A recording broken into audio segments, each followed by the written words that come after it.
안녕하십니까. 워드 프로세서 필기 제3과목 PC 기본 상식입니다. 빈출보기 암기 노트라서요. 지금부터 하는 것은 3과목에서 자주 출제되는 유형을 문제풀이와 이론을 통해서 공부해 보도록 하겠습니다. 자, 그 첫 번째죠. 컴퓨터의 발전 순서, 세대별 주요 소자, 속도 단위, 데이터 단위.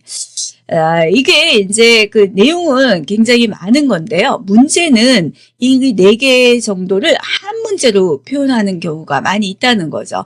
그렇지만 우리가 컴퓨터에서 기본적으로 알아야 될 내용이라서 정리를 해봐야겠습니다. 자, 컴퓨터가 생겨난 역사입니다. 마크 1. 자, 이거는 최초의 전기 기계식 계산기입니다. 그다음에 ENIAC. 이거는 이제 프로그램 외장 방식을 썼어요. 그러면서 최초의 전자식 계산기입니다. 그리고 이제 에드삭은 이게 이제 프로그램이 이제 컴퓨터 안으로 들어온 내장 방식을 쓰는 최초의 계산기가 되겠고요. 그 다음에 상업용은 유니박, 그 다음에 에드박 이렇게 역사가 발전되고 되었다라는 겁니다. 그리고 세대별 주요 소자. 주요 핵심 소자입니다. 1세대는 진공관, 2세대 트랜지스터, 3세대 IC 직접 회로 있고요. 4세대는 LSI 고밀도 직접 회로, 5세대는 VLSI 초고밀도 직접 회로입니다. 자, 그 다음에 속도는요. 느림에서 빠른 순이에요. 마이크로 세컨드 10의 마이너스 3승입니다. 1000분의 1초가 되겠죠. 그 다음에 밀리세컨드, 그 다음에 마이크로세컨드, 나노세컨드, 피코, fem토, 아토 이렇게 밀리부터 아토까지 점점 빠른 순으로 속도가 발전되고 있고요. 그 다음에 데이터 단위는 작음에서 큰 순입니다. 비트, 자료 표현의 가장 최소의 단위입니다. 자, 이 비트를 4개를 묶으면 니블이라고 합니다. 그 다음에 8개를 묶으면 바이트라고 해요. 문자를 표현하는 최소 단위는 바이트가 됩니다. 이런 바이트가 모여서 워드, 그다음에 필드, 레코드, 파일, 데이터베이스 이렇게 데이터 단위는 점점 커지고 있습니다. 자, 다음 중 발전 순서 또는 크기 순, 큰 순에서 작은 순, 느린 순에서 빠른 순으로 나열했을 때 옳지 않은 것. 내용은 굉장히 많은데 이렇게 문제가 이렇게 심플하게 한 문제로 나오잖아요. 1세대 진공관, 2세대 트랜지스터, 3세대 IC회로, 4세대 LSI 있죠. 그다음에 컴퓨터 역사는 마크 1, ENIAC, 에드삭, 에드박 이렇게 됩니다. 그다음에 이제 속도 단위는 이제 밀리세컨드, 마이크로, 나노, 피코. 그다음에 이거는 우리 그 파일 단위인데요. 데이터 구성 단위인데 제일 작은 단위가 자료 표현의 제일 작은 단위는 비트예요. 비트. 비트가 모여서 바이트 이렇게 되고요. 바이트 모여서 워드, 워드 모여서 필드, 필드 모여서 레코드. 다음에 이제 레코드 모여서 파일, 파일이 모여서 이제 데이터베이스 이렇게 됩니다. 정답은 4번이 되겠습니다. 다음 중 데이터의 크기에 대한 설명으로 옳지 않은 것. 니블은 4비트예요. 바이트는 이거는 이제 그 문자를 표현하는 최소의 단위예요. 그러니까 A라는 것도 문자고 가라는 것도 문자입니다. 이런 글자 하나하나를 표현하는 최소 단위는 바이트입니다. 그래서 2번이 틀렸습니다. 자, 다음은 디지털 컴퓨터와 아날로그 컴퓨터의 특징입니다. 자, 이것도 아주 많이 나오는 문제예요. 디지털과 아날로그를 비교할 거고요. 2개를 모아서 만든 컴퓨터는 하이브리드 컴퓨터도 있습니다. 네, 이 2개를 비교하는 문제가 많이 출제가 되고 있어요. 자, 디지털 컴퓨터의 구성 회로는 논리회로, 아날로그는 증폭회로입니다. 디지털은 이렇게 숫자나 문자로 표시해 주고요. 얘는 그래프나 곡선으로 표시가 됩니다. 디지털은 딱딱 끊어지는 숫자, 문자, 보로 끊어지는 이산적인 데이터라면 얘는 그래프와 같은 거니까 연속적인 데이터예요. 디지털은 사칙 연산과 같은 이런 연산 형식을 취하고 있고요. 아날로그는 미적분 연산을 합니다. 병렬 연산에 사용을 하고 있어요. 디지털이 아날로그에 비해서 연산 속도는 느립니다. 얘는 아날로그는 빨라요. 디지털은 대신 또 프로그램도 필요합니다. 아날로그는 불필요하고요. 널리 쓰이는 건 이제 범용성으로 쓰이는 건 디지털이고요. 특정 목적을 위해서 쓰는 특수 목적용에는 아날로그 컴퓨터를 사용을 하고 있습니다. 다음 중 아날로그 컴퓨터에 대한 설명으로 옳지 않은 것. 출력 형태가 숫자, 문자. 이건 디지털에 관한 거예요. 아날로그 같은 경우는 그래프로 표시한다고 했죠. 그래프나 또는 뭐 곡선 이런 걸로 표시를 해주고 있습니다. 자, 다음 중 아날로그 컴퓨터와 비교해서 디지털 컴퓨터의 특징으로 옳은 것은 구성회로는 논리회로를 쓰고 프로그램이 필요하다라고 했습니다. 나머지는 다 아날로그에 대한 설명이 되겠습니다. 자, 다음은 제어 장치의 종류입니다. 자, 중앙처리 장치에는요, 그런 모든 시스템을 제어하고 관리 감독해 주는 게 이제 중앙처리 장치인데, 이 중앙처리 장치는 제어 장치하고 연산 장치 등의 각종 레지스터다라고 한다면은요, 어떤 컴퓨터에서 어떤 데이터를 처리하는 동안 결과를 일시적으로 저장해 주는 그런 고속 저장 장치가 되겠습니다. 레지스터에도 제어 장치에도 여러 가지 레지스터 이런 것들이 다 레지스터라고 할 수가 있겠고요. 연산 장치에도 여러 가지 레지스터로 구성이 되어 있습니다. 그래서 일단 여러분들은 이 제어 장치의 종류, 그다음에 연산 장치의 종류를 각각 어떤 것들이 있는지 비교해 주고요.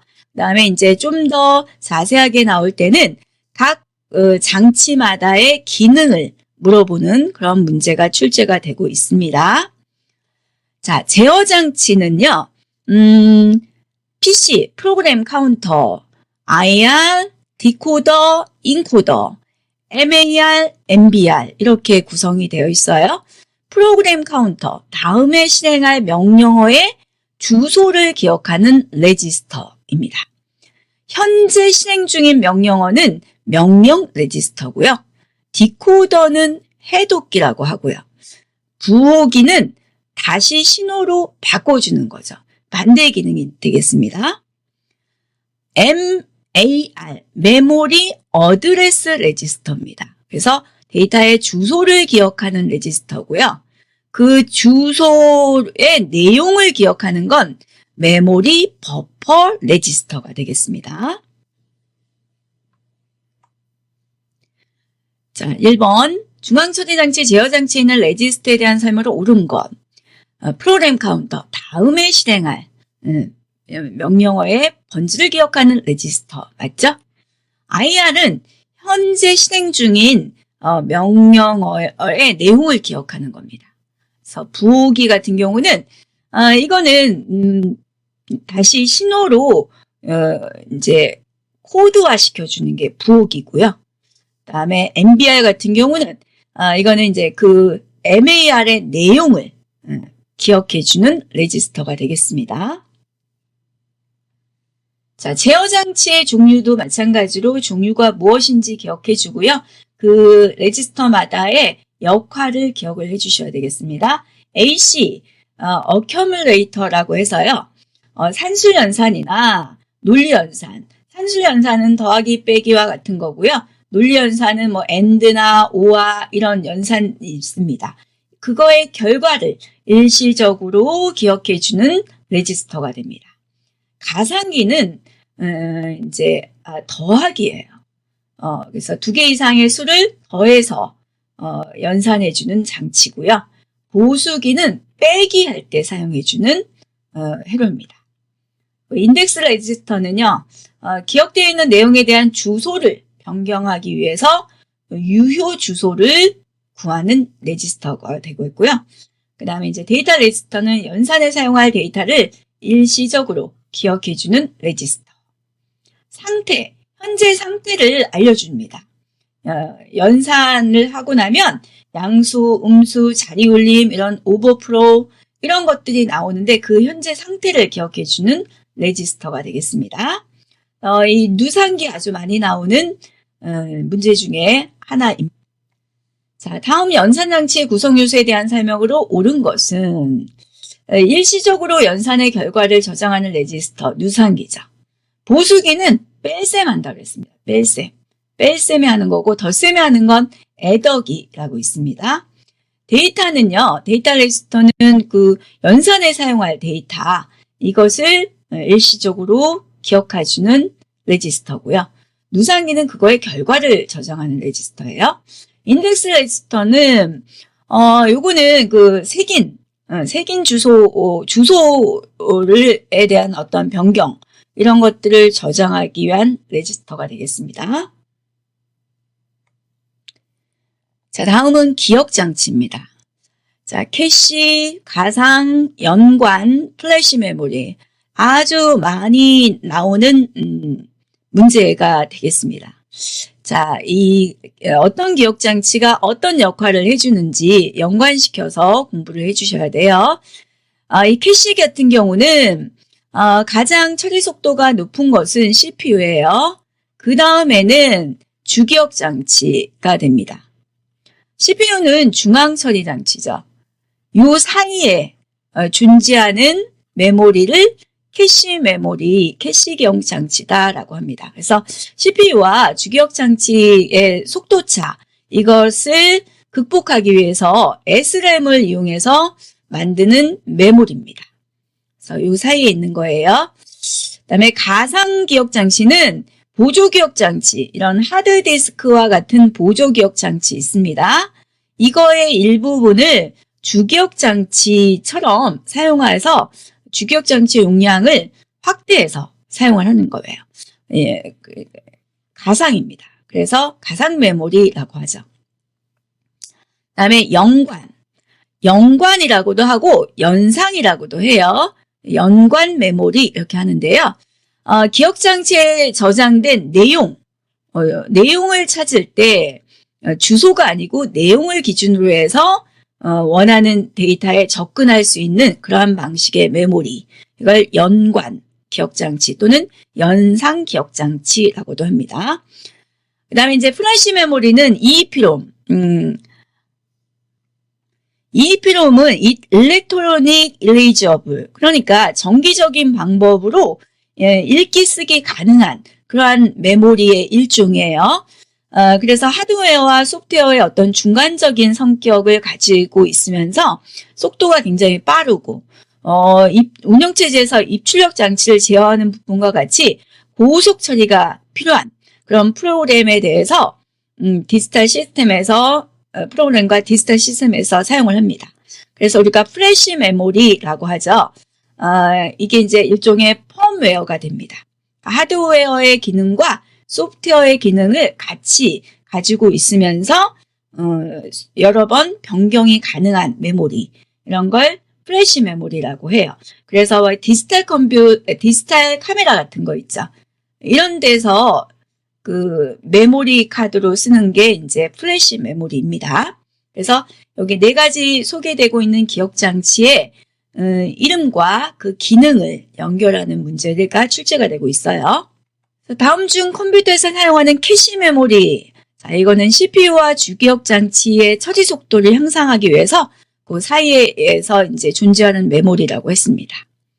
보조기억 장치를 주기억 장치처럼 쓴다. 이거 가상 메모리. 주기억 장치에 접근할 때 주소 대신 기억된 내용으로 접근한다. 연상 또는 연관 메모리라고 합니다. 그리고 EEPROM의 일종으로 중요한 내용을 반영구적으로 저장할 수 있다. 업데이트도 가능하다. 이런 걸 플래시 메모리라고 합니다. 자, 이런 식의 문제가 많이 출제가 돼요.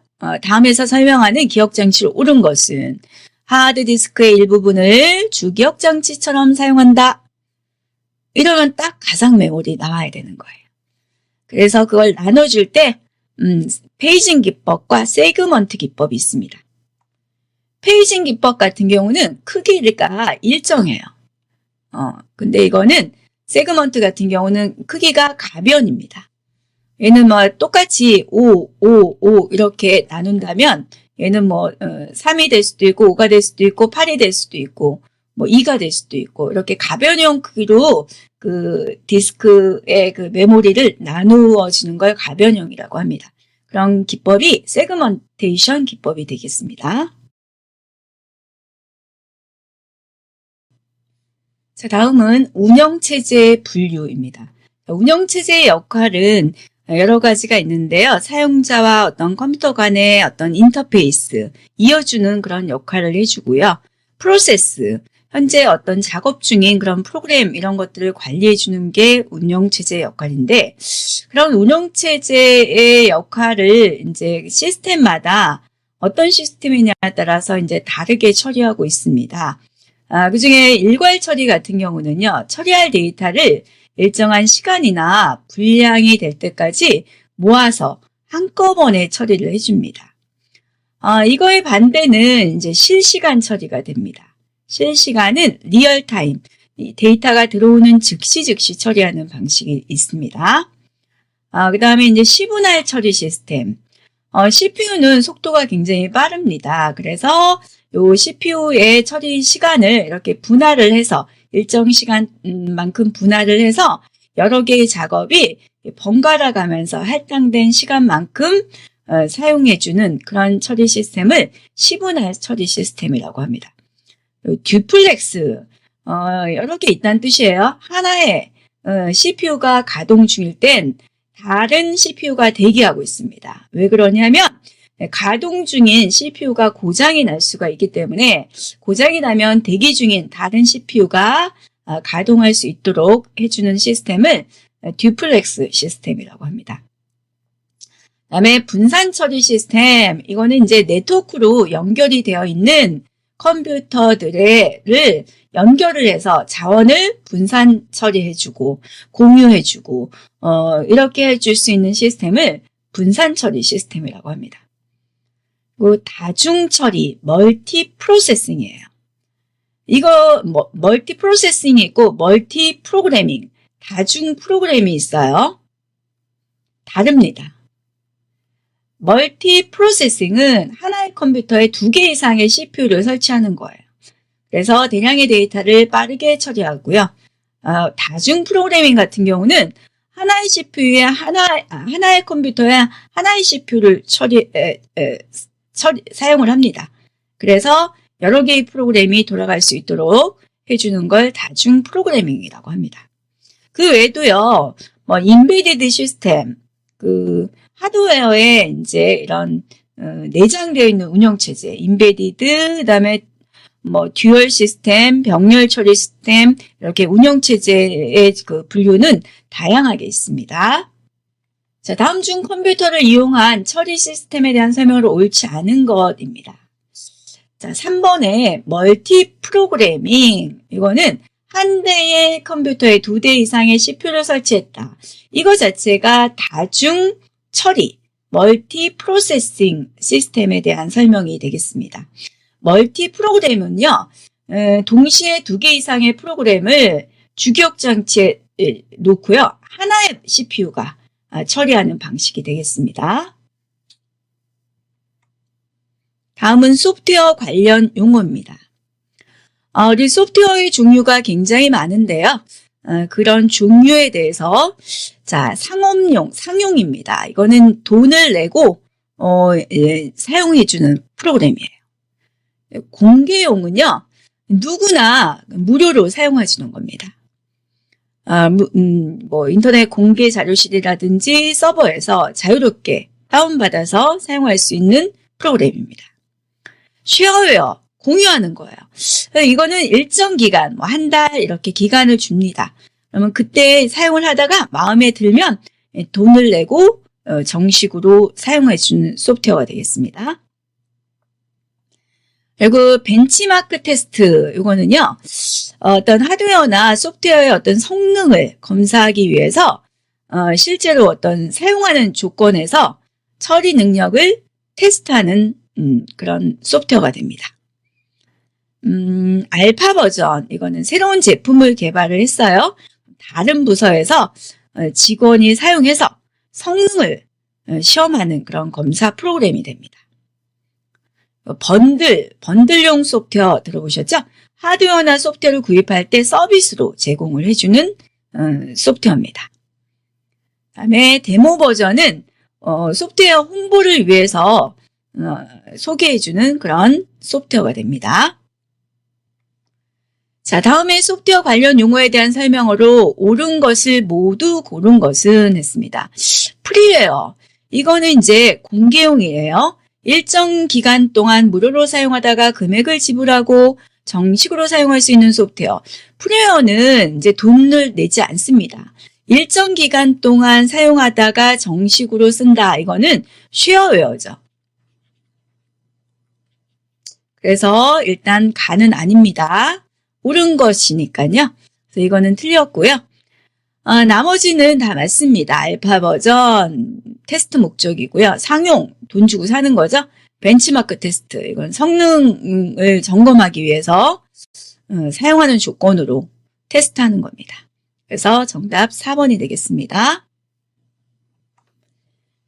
자, 50번. 바이러스의 감염 증상과 예방입니다. 컴퓨터가 이 바이러스가 걸리게 되면 부팅이 안 될 수 있어요.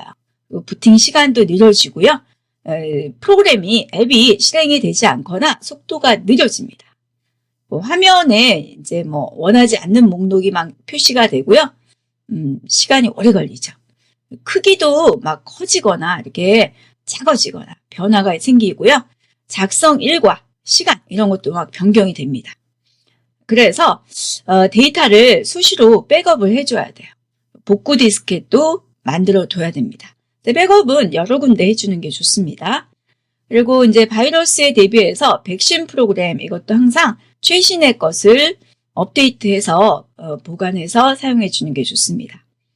이메일 같은 경우는 전자우편은 내가 이제 모르는 사람 거는 함부로 열지 말고요. 삭제하는 게 좋습니다.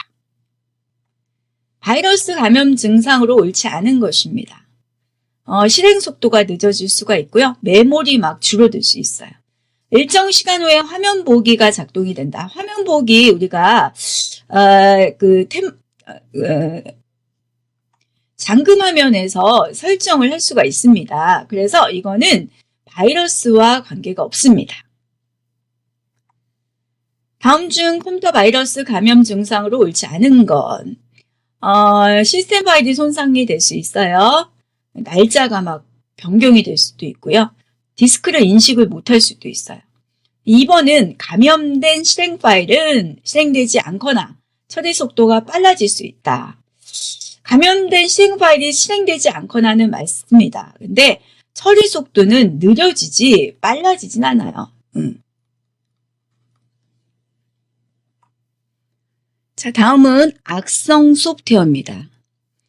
소프트웨어는 소프트웨어인데 우리 컴퓨터 시스템에 어떤 좋지 않은 영향을 주는 그런 소프트웨어들이 있습니다. 랜섬웨어, 요즘 많이 출제가 되고 있는데요.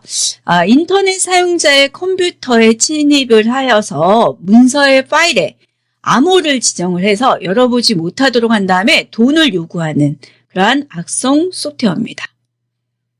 그다음에 내그웨어는요, 사용자에게 정기적으로 소프트웨어를 등록하라고 하면서 이것도 마찬가지로 돈을 요구를 합니다. 스파이웨이는요, 다른 컴퓨터에 침입을 해서 개인 신상 정보 이런 것들을 몰래 수집하는 이것도 악성 소프트웨어입니다. 스파이 짓을 하는 거죠. 애드웨어, 이거는 이제 이것도 특정 소프트웨어를 많이 설치를 해서요, 광고가 표시되는 소프트웨어입니다. 자, 다음은 무엇에 대한 설명인가? 인터넷 사용자의 컴퓨터에 잔입을 해서 내부 문서나 스프레드시트, 그림 파일 등을 암호화해서 열지 못하도록 한 다음에 해독용 키를 전송해 준다며 돈을 요구하는 악성 소프트웨어입니다. 이렇게 하면 아주 그냥 답답하죠. 꼭 중요한 파일인데 이걸 암호로 만들어주고 돈을 안 줄 수가 없게끔 중요한 문서일 경우는 그렇게 해주는 악성 소프트웨어입니다. 랜섬웨어라고 하죠. 자, 다음은 이제 비트맵과 벡터 방식입니다. 이제 이런 것들은요, 텍스트 정보보다는 어떤 데이터의 어떤 시각적인 효과, 그래픽과 같은 효과죠. 그런데 사용해주는 방식이 되겠습니다. 멀티미디어 데이터 방식이 되겠습니다. 자, 크게 비트맵과 벡터 방식이 있는데 두 개를 비교하면서 기억을 해주시면 되겠습니다. 자, 맵은요, 픽셀, 화소라고 하죠.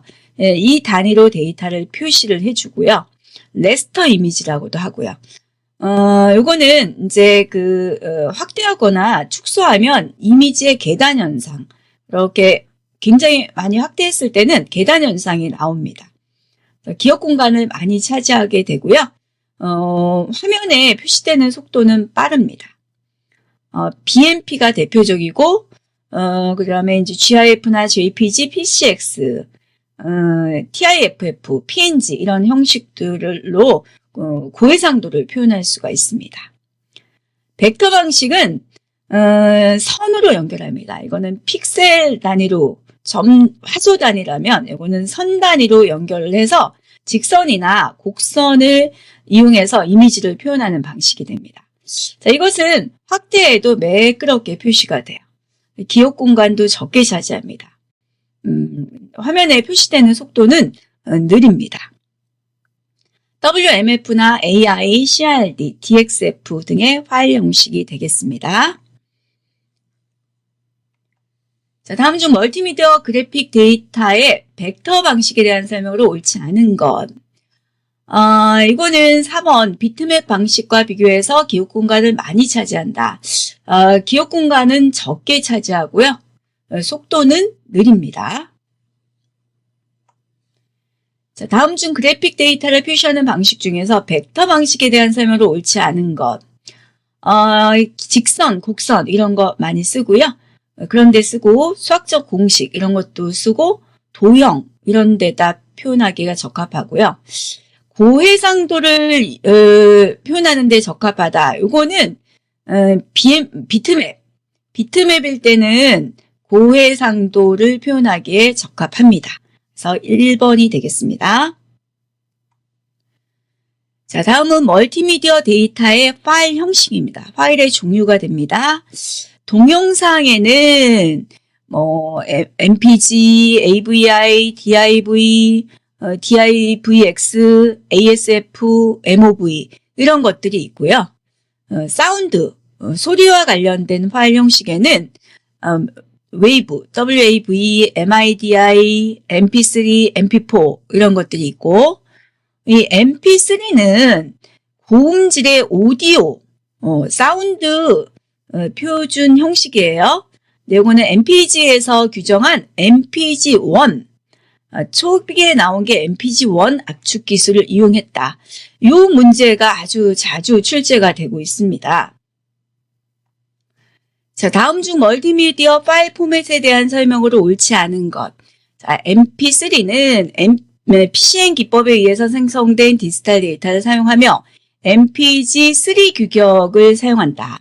3가 아니고 1 규격의 압축 기술을 사용해서 MP3라는 파일 형식을 만들었습니다. 2번 다음 중 멀티미디어 데이터에 관한 설명으로 옳지 않은 것. 자, 마찬가지예요. 보면은 3번에 보면은 MP3 파일은 MP3 3 규격이 아니고 마찬가지로 MP3 1 압축 기술을 사용해서 만들었습니다. 자, 다음은 광 케이블, 옵티컬 피버 케이블입니다. 자, 광 케이블은 가장 안쪽에 코어가 있고요. 그다음에 그걸 감싸는 클래딩, 그걸 감싸는 코팅 이렇게 세 가지로 구성이 되어 있습니다. 신호로 만든 광선을 내부 반사로 전송하는데 다른 유선 매체에 비해서 다른 유선 매체는 꼬임선이나 동축 케이블 이런 것들은 유선 매체가 됩니다. 그에 비해서 데이터를 전송할 수 있는 이런 대역폭 이게 아주 가장 넓고요. 전송률도 뛰어납니다. 정보를 잃어버리는 손실률도 적습니다. 가장 좋은 유선 전송 매체가 됩니다. 다른 전송 매체에 비해서 크기가 작고 가볍고 비세 형태로 전송해서 외부의 어떤 잡음을 간섭을 덜 받습니다.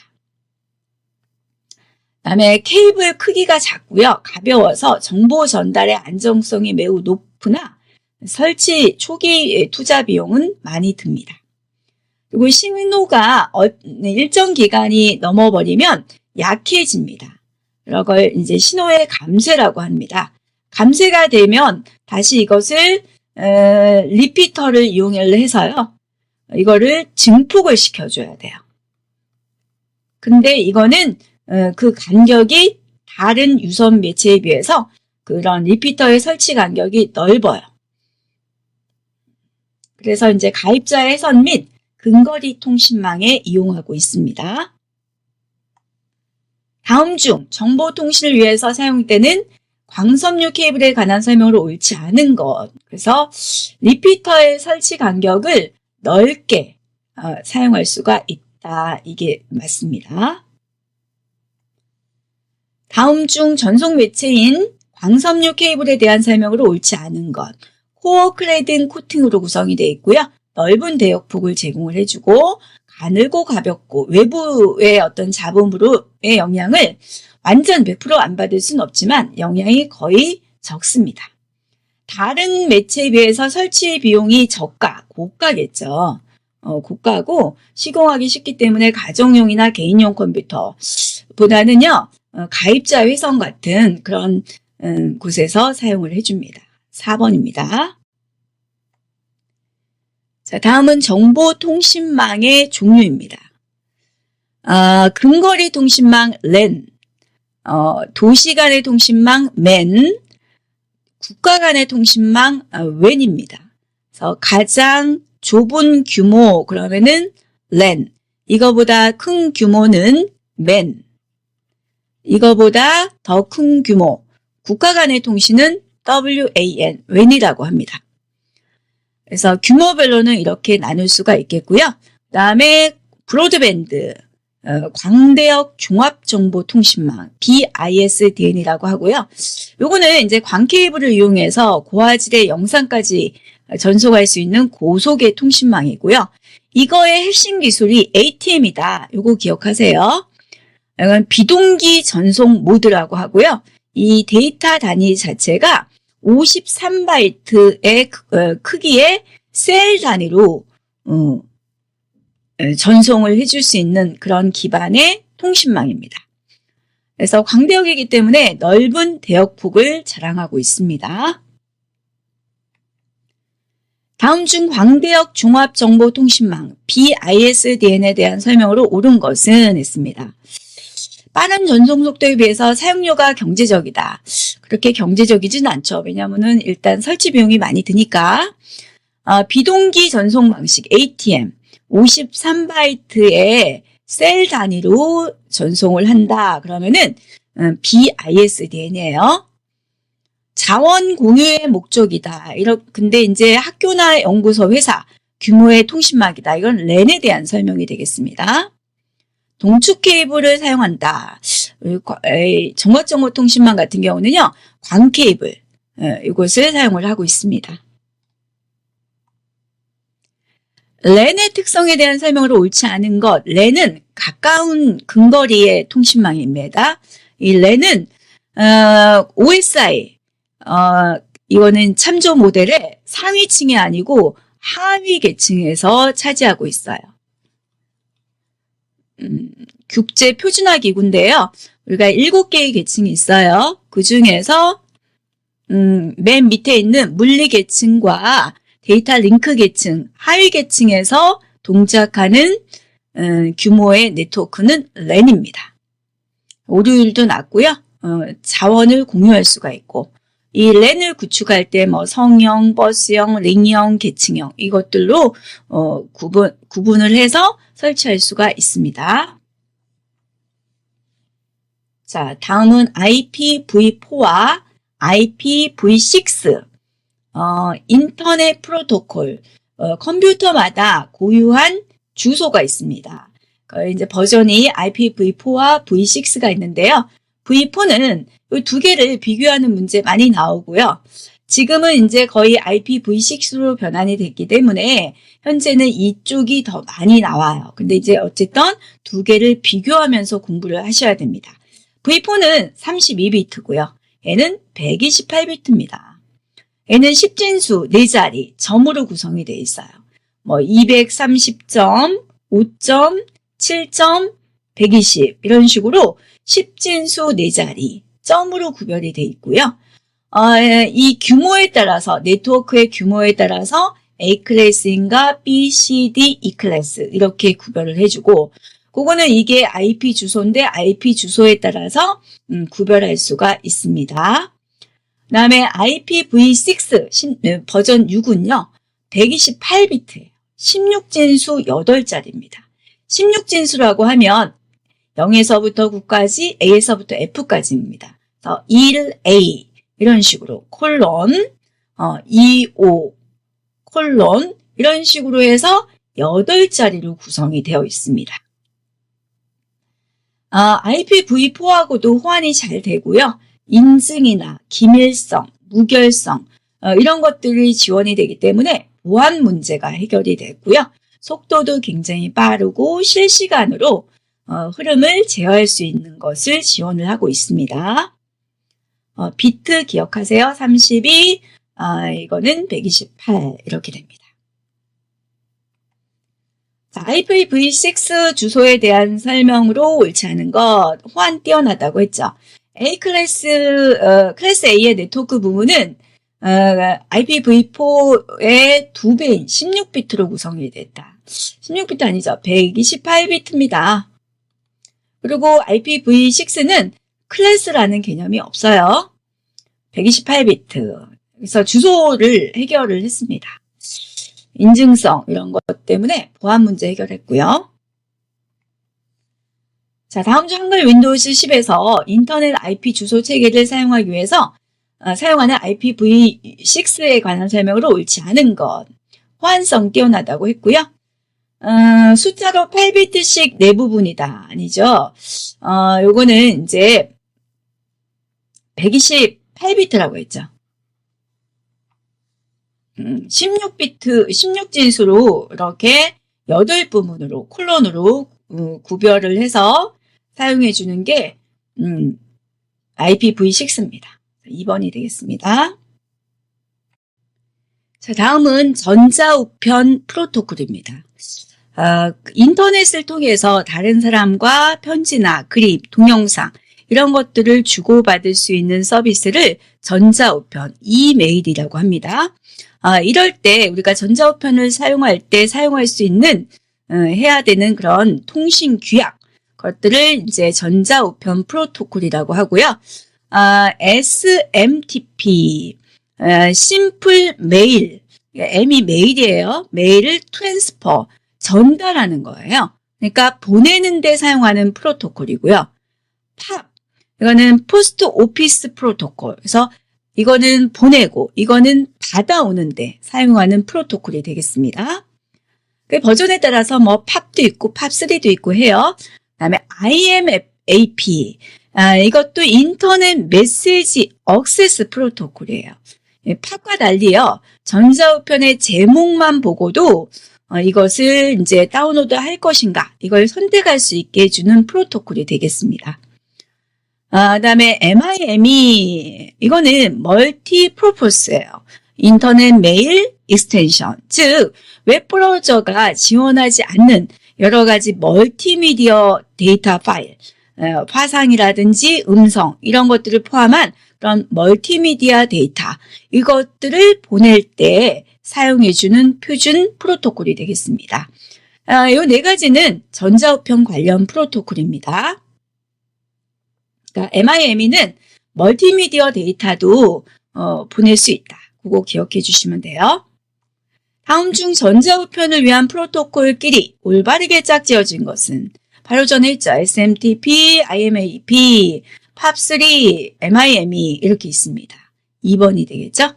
FTP 같은 경우는 파일을 송수신해주는 프로토콜이에요. DNS는 도메인 네임 시스템이라고 해서요. 문자로 된 도메인을 숫자로 된 IP 주소로 변환해주는 그런 시스템 또는 서버가 되겠습니다. 다음 중 전자우편에서 사용하는 프로토콜과 주소에 대한 설명으로 옳지 않은 것. POP3, 이진 파일을 첨부한 전자우편을 보내기 위해서 사용한다. 보내는 게 아니고 받기 위해서 사용해주는 그런 프로토콜이에요. 보낼 때는 SMTP라는 프로토콜을 씁니다. 그래서 1번이 틀렸습니다. 자, 다음은 인터넷 프로그래밍 언어. 그러니까 웹브라우저라든지 이런 것들을 통해서 볼 수 있는 그런 웹문서, 이런 것들을 제작해 줄 수 있는 언어, 그런 약속된 그런 문법이죠. 그런 언어들이 여러 가지가 있습니다. HTML 가장 기본적으로 우리가 웹페이지를 보여주는 언어예요. 하이퍼텍스트 마크업 랭귀지라고 하고요. 우리가 이제 마우스를 클릭했을 때 그거와 연관성 있는 다른 문서로 이동할 수 있는 하이퍼텍스트형 문서, 이런 데 사용해주는 언어입니다. 이게 조금 발전이 돼서 SGML이라고 해서 복잡하고 대용량인 멀티미디어 문서, 이것들을 교환할 수 있도록 해서 만든 객체 양식의 표준 언어입니다. XML은요, 이 HTML을 또 획기적으로 개선한 언어입니다. 그리고 이 SGML이 좀 복잡한 것을 개선한 언어예요. 그게 이제 XML입니다. 이렇게 발전이 되고 있는 거죠. 이런 식으로. 그 다음에 이제 이 웹페이지 안에서 이제 사용할 수 있는 기능들을 추가해서 할 수 있는 언어 중에 이제 자바라는 언어가 있어요. 이거는 이제 C++이라는 객체 지향 언어를 기반으로 개발한 객체 지향 언어입니다. 그다음에 LISP는 인공지능 분야에서 사용하는 언어이고요. 언어는 크게 절차 지향의 언어와 객체 지향의 언어, 이렇게 두 가지로 나누는데요. 초창기에는 다 이제 절차 지향의 언어였어요. 프로그램이 순차적으로 실행이 됩니다. C라든지 베이직, 커벌, 포드란, 이런 언어들이고요. 요즘은 이제 객체 지향 언어로 거의 다 이제 많이 바뀌고 있고요. 이 데이터가 순차가 아니고 객체와 객체 간의 어떤 관계를 중심으로 해서 자료를 주고받을 수 있는 그런 언어가 되겠습니다. 클래스로 만들고요. 캡슐화, 상속성, 추상화, 이러한 특징을 갖고 있습니다. C 언어는 절차 지향의 언어라면 C++이나 C#, 자바, 파이썬, R, 이런 언어들은 다 객체 지향 언어가 되겠습니다. 자, 다음 중 프로그래밍 언어에 대한 설명으로 옳지 않은 것. C++과 자바는 객체 지향 언어입니다. 그래서 인터넷의 그런 여러 가지 분산 응용 프로그램에 사용되도록 설계가 됐고요. XML은 이제 GSML이나 HTML의 기능에서 안 되는 그런 것들을 할 수 있게 만들어 놓은 그런 구조적인 언어입니다. 리습은 인공지능의 분야에서 사용하는 언어이고요. HTML은 웹페이지와 구성 요소들의 객체 지향 기능을 지원해주고 콘텐츠에 CSSY, 레이어를 사용할 수 있고 전부 또는 대부분의 웹페이지를 제어할 수 있는 언어다. 얘가 그렇게 똘똘하진 못해요. 그래서 기본적인 웹페이지를 제공할 수는 있지만요. 복잡한 문서, 이런 것들은 다른 자바스크립트 이런 언어가 있습니다. 이런 언어들의 도움을 받아서 동적인 기능들, 복잡한 기능들, 이런 것들을 할 수가 있습니다.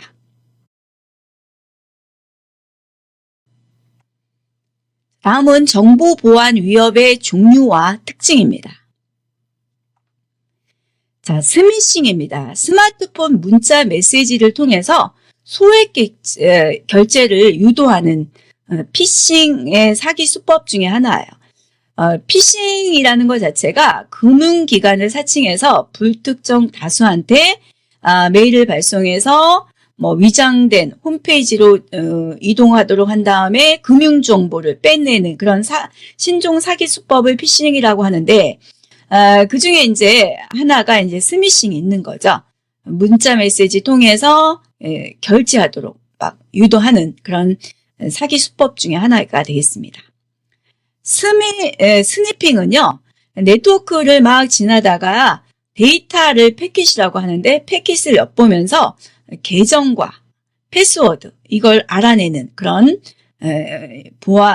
정보 보안을 위협하는 그런 형태 중에 하나가 되겠습니다. 그다음에 파밍도 피싱 기법의 한 종류가 되겠습니다.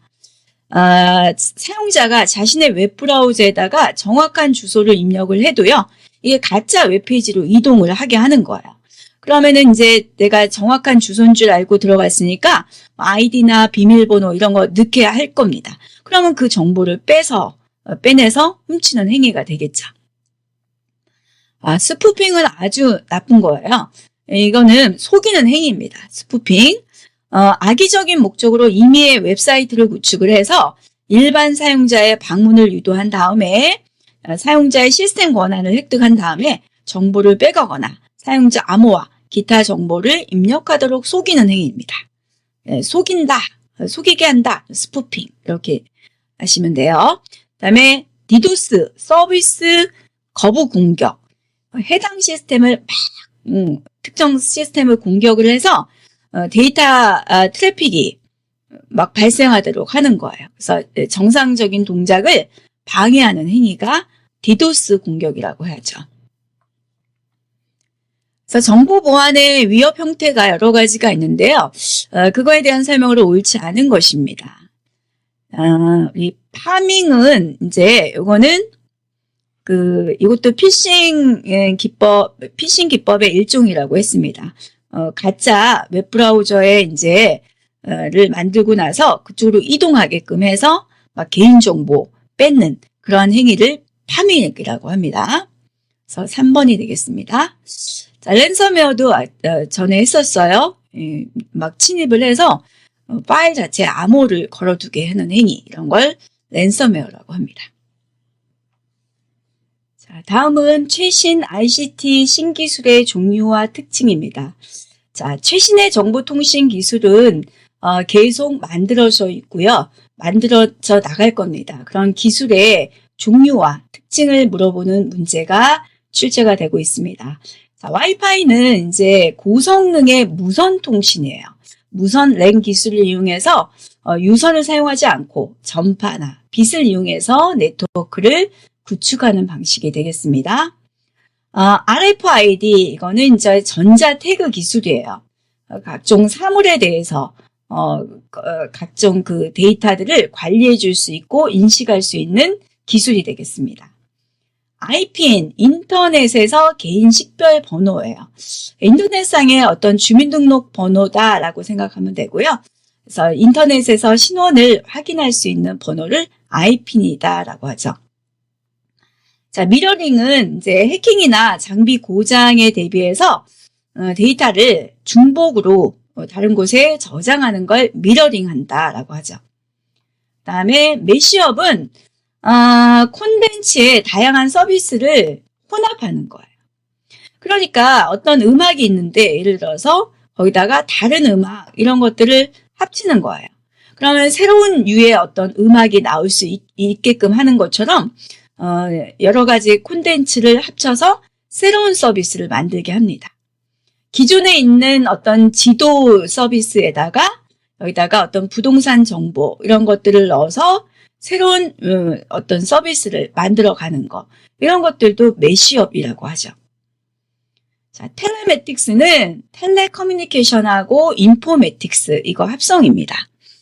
자, 그래서 이것도요, 원격 통신하고 그 다음에 정보과학, GPS 정보 이런 것들을 이용해서 위치 추적이라든지 인터넷 접속 이런 데에다 사용할 수 있는 서비스가 됩니다. 자, 이것은 이제 잘못 들어간 내용이네요. 빼겠습니다. 그다음에 증강현실은요, 현실 세계의 배경에 3D, 3차원의 어떤 가상 이미지를 중첩해서 영상으로 보여주는 기술을 증강현실이라고 하죠. 자, 다음에서 설명하는 용어로 옳은 것은 고성능의 무선 통신을 가능하게 하는 무선 랜 기술이다 라고 했고요. 유선을 사용하지 않고 전파나 빛을 이용해서 네트워크를 구축한다. 와이파이에 대한 설명이 되겠습니다. 자, 다음 중 정보통신기술 ICT에 대한 설명으로 옳지 않은 것. 증강현실 3D 가상 이미지 중첩해서 영상으로 보여주는 기술 맞습니다. RFID 전자태그가 부착된 그런 개체들 이런 것들을 관리해 줄 수 있는 기술이에요. 메시업 웹상에서 콘텐츠와 서비스를 혼합해서 새로운 서비스를 개발합니다. 텔레매틱스 이거는 이제 텔레커뮤니케이션하고 인포맥스의 합성어라고 해요.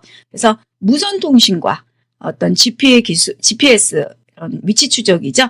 이런 기술을 결합을 해서 자동차나 운송 장비 이런 데서 다양한 이동통신 서비스를 제공할 수 있는 기술을 의미합니다. 4번이 틀렸습니다. 자, 다음에서 사용하는 신기술은 무엇인가? 현실 세계의 배경에 3D, 3차원의 가상 이미지를 중첩하여 영상으로 보여주는 기술이다. 스마트폰 카메라로 주변을 비추면 인근에 있는 상점의 위치, 전화번호 등의 업체 정보가 입체화면으로 표시된다. 자, 이런 것들을 증강현실이라고 합니다. SSO는요, 싱글 사인 온, 그러니까 하나의 아이디로 여러 사이트를 이용할 수 있는 그런 시스템입니다. 요즘은 이제 SSO를 많이 사용하는 추세고요. RSS 그러면요, 요거는 그러니까 포털 사이트나 블로그 등에 보면은요, 콘텐츠 업데이트가 자주 일어나는 곳, 그런 웹사이트에 업데이트된 정보를 자동으로 쉽게 사용자한테 제공해주는 그런 서비스를 RSS라고 하고요. 증강현실하고 다른 것이 이제 가상현실이 있어요. 가상현실은 어떤 가상의 환경을 만들어서 마치 주변 상황의 환경과 상호작용을 하는 것처럼 만들어주는 시스템입니다. 그래서 가상현실을 발전을 해서 증강현실이 만들어졌습니다. 자, 다음은 모바일 기능이고요. 자, 플로팅 웹입니다. 자, 여러 개의 앱을 한꺼번에 사용할 수 있도록 하기 위한 거고요. 스마트 기기의 멀티비디오 관련 애플리케이션 실행할 때 영상 화면을 오버레이의 팝업창 형태로 이제 겹쳐서 보이는 거예요. 그러면서 이런 앱들이 플로팅, 떠다니는 거예요. 유동적인 이런 의미입니다. 그래서 여러 개의 앱을 실행할 수 있도록 해주는 그런 기능을 플로팅 앱이라고 합니다. 스마트 앱은요, 스마트 기기에서 사용해주는 응용 프로그램 앱입니다. 앱스토어는 이런 앱들을 판매하는 그러한 모바일 장터입니다. 앱북은 전자책이에요. 스마트폰이나 태블릿 PC에서 실행되는 전자책입니다. 다음 중 보기에서 설명하는 모바일 기기 관련 용어로 옳은 것은 여러 개의 앱을 한꺼번에 사용할 수 있도록 앱 실행 시 영상 화면을 오버레이의 팝업창 형태로 분리하여 실행하는 기능이다. 자, 이런 것들을 플로팅 앱이다라고 합니다. 자, 이것으로 빈출 암기 노트 강의를 마치도록 하겠습니다. 자, 좋은 결과 있으시길 바라고요. 수고하셨습니다.